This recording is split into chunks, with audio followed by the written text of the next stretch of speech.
সামান্য একটি ভুলের কারণে সম্পূর্ণ বাড়িঘর পুড়ে ছাই, তার সাথে মালামালও পুড়ে ছাই হয়ে গেছে এবং কি বাড়ির যে ফ্যামিলিগত যে মানুষগুলো রয়েছে তারাও গুরুতর অসুস্থ হয়ে মেডিকেলের মধ্যে রয়েছে। দর্শক শ্রোতা, আমি আপনাদেরকে দেখানোর চেষ্টা করতেছি পঞ্চগড় জেলা বোদা উপজেলা ৫ নং বড়শশী ইউনিয়নের সরকারপাড়ার সাইদ আলীর বাড়ির দৃশ্য আপনাদেরকে দেখানোর চেষ্টা করতেছি। আপনারা দেখতে পারতেছেন গত রাতে অর্থাৎ 14/12/2025 ইং রোজ রবিবার দিনগত রাতে বাড়ির পিছনে একটু আগুন লাগিয়ে দেওয়া হয় বিভিন্ন ময়লা আবর্জনার মধ্যে।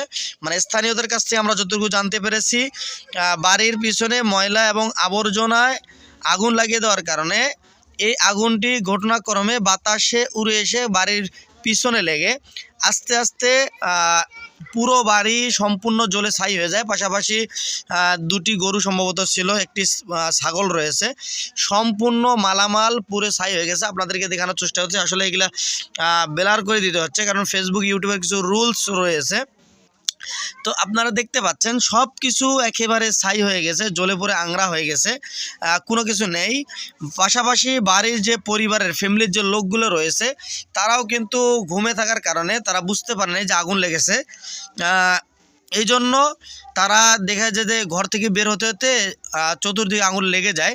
তারা বের হতে যাইয়া মোটামুটি একটা ক্ষতিগ্রস্ত হয়ে যায়। এখন তারা রংপুর মেডিকেল কলেজ হাসপাতালে চিকিৎসাধীন অবস্থায় রয়েছে।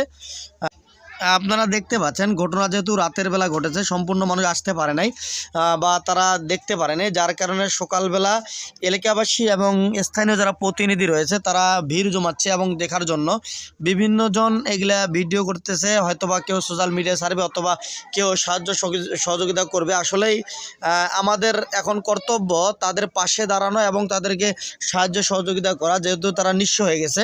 কারণ আমরা একটা কথা জানি যে চোর চুরি করলে কিছু না কিছু রেখে যায়, কিন্তু বাড়িঘর পুড়ে গেলে একবার আগুন ধরলে কোনো কিছু অস্তিত্ব থাকে না। তো দর্শক, আমি এতটুকু আপনাদের কাছে রিকোয়েস্ট করব, যারা আশেপাশে রয়েছেন তারা অবশ্যই একটু সাহায্য সহযোগিতা করার চেষ্টা করুন এবং ভিডিওটা সর্বোচ্চ শেয়ার করে দিবেন, কারণ তারা এখন সম্পূর্ণ হারিয়ে নিঃস্ব হয়ে গেছে। পাশাপাশি তারা চিকিৎসাধীন অবস্থায় রয়েছে, তাদের জন্য দোয়া করবেন। আসসালামু আলাইকুম।